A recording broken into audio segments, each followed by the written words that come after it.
আমরা জন্মের পরে আমাদের ডান কানে কি দেওয়া হয়? সবাই বলেন বাম কানে। যদি আপনার জন্মের পরে ডান কানে আযান আর বাম কানে কিয়ামত দেওয়া হয়, তার মানে আপনার প্রথম শব্দটা আপনার কানে গেছে আল্লাহু আকবার, আল্লাহু আকবার। দ্বিতীয় শব্দটাও গেছে আল্লাহু আকবার, আল্লাহু আকবার। ও মুসলমান, যেই শব্দটা আমার জন্মের পরে প্রথম শব্দ শুনিয়ে দেওয়া হয়, যেই শব্দটা আমার বাম কানেও একই শব্দ শুনিয়ে দেওয়া হয়। মুসলমান প্রতি নামাজে ওঠা বসার সময় বলে আল্লাহু আকবার।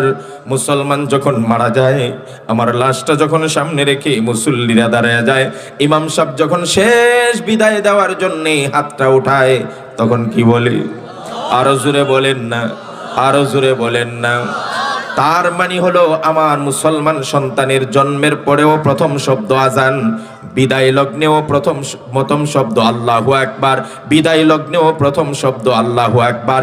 এই বাংলার জমিনে আল্লাহু আকবার কোন দলের স্লোগান নয়, এটা মুসলমানদের জাতীয় স্লোগান। কথা বলেন ঠিক কিনা?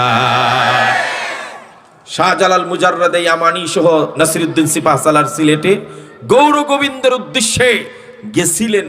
সে খবর পায়া নৌকা টোকা সুরমা নদী থেকে সব সরাই দিছে, যায় নামাজ বিছিয়ে পার হইছেন। পার হওয়ার পরে যখন গৌর গোবিন্দ খবর পাইল, বাপরে বাপ, মুসলমান কোন জাতিরই, এর দি নৌকাও লাগে না, মাঝিও লাগে না, মাল্লাও লাগে না, সুরমা নদীর উত্তাল তরঙ্গ নদী পার হয়ে আইসা পড়ছে। তো যেই জাতি নৌকা ছাড়া যায় নামাজ বিছায়া নদী পার হয়ে যায়, এদের সাথে যুদ্ধ করে পারা যাবে? কথা কয় না কেন?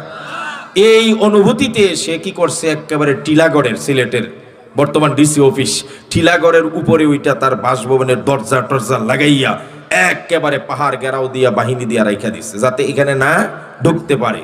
শাহজালাল মুজাররদে ইয়ামানি যখন দেখলো যে হেতু যুদ্ধ করতে রাজি না, হেতু আত্মরক্ষার জন্য গুহার ভিতরে ঢুকছে, তখন নাসিরউদ্দিন সিপাহসালারকে বললেন, এই সেনাপ্রধান, মুসলমানদের জাতীয় স্লোগান দেওয়া শুরু করো, আযান পুকারো। খোদার কসম মুসলমানেরা, নাসিরউদ্দিন সিপাহসালার আল্লাহু আকবারের ধ্বনি দিতে দেরি গৌর গোবিন্দ জালিম শাসকের তখতে তাউস আর সুলতানাত ভেঙ্গে চুরমার হয়ে তাসের ঘরের মতো টুকরা টুকরা হতে দেরি হয় না। আজও যদি কেউ আল্লাহু আকবারের স্লোগানকে উত্তোলন করতে পারে, শয়তানের অন্তর আত্মা কেঁপে তরতর হয়ে যাবে। কথা বলে ঠিক কিনা? এই জন্য যে দল করি আল্লাহু আকবার ছাড়বো, আরো জোরে করে ছাড়বো। তাহলে আমি বলছিলাম